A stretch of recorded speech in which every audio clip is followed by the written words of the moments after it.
Kalau bukan kerana bintang, takkan bulan kelihatan tinggi. Kalau bukan kerana pidato, takkan saya berdiri di sini. Datang bahtera dari Medan, singgah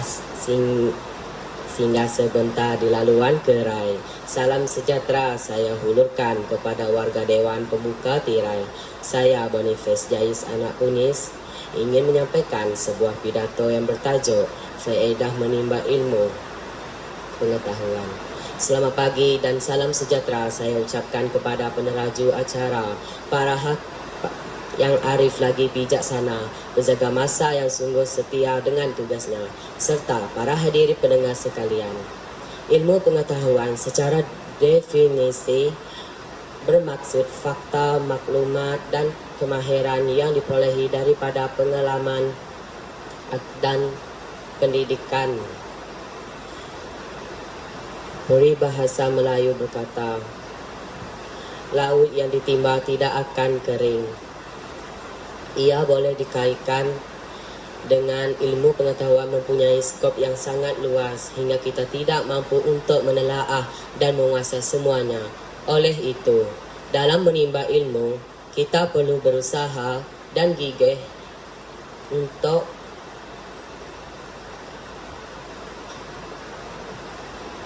kerana ilmu tidak datang sendiri. Bak kata peribahasa, yang bulat tidak akan datang bergolek dan yang pipih tidak akan datang melayang. Terdapat banyak faedah jika kita menimba ilmu pengetahuan dalam kehidupan seharian. Warga Dewan yang disayangi, faedah yang pertama ialah dapat melahirkan individu yang berkemahiran tinggi.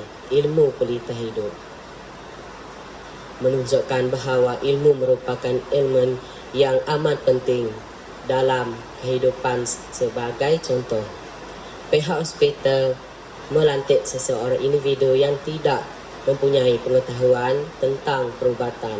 Bagaimana individu tersebut akan merawat pesakit-pesakit?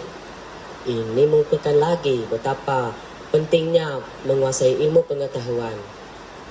Faedah yang kedua ialah orang yang berilmu akan dapat meningkatkan taraf hidup mereka. Dengan ilmu yang dimiliki, mereka akan mempunyai pekerjaan dan gaji yang lumayan.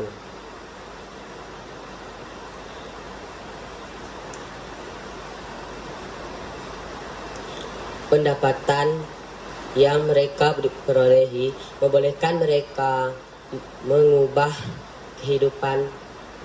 taraf kehidupan mereka dengan membeli rumah, mempunyai kereta, membeli barang keperluan asas dan kehendak diri mereka. Jelaslah, ilmu mampu mengubah kehidupan seseorang individu dan keluarganya. Warga Dewan yang disanjungi, faedah yang ketiga, menimba ilmu pengetahuan juga dapat menyumbang kepada penyelesaian masalah individu tersebut. Bagi mereka yang berilmu, setiap permasalahan pasti ada jalan penyelesaiannya. Contohnya, semasa kita menghadapi pandemik COVID-19 yang meragut jutaan nyawa manusia. Dengan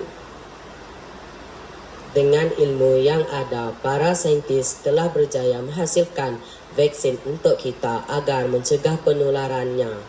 Jelaslah bahawa ilmu pengetahuan mampu membantu kita menghadapi sesuatu perkara.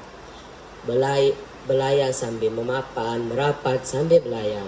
Mengukuhkan lagi bahawa menguasai ilmu pengetahuan dapat membantu penyelesaian masalah dalam kehidupan seharian kita.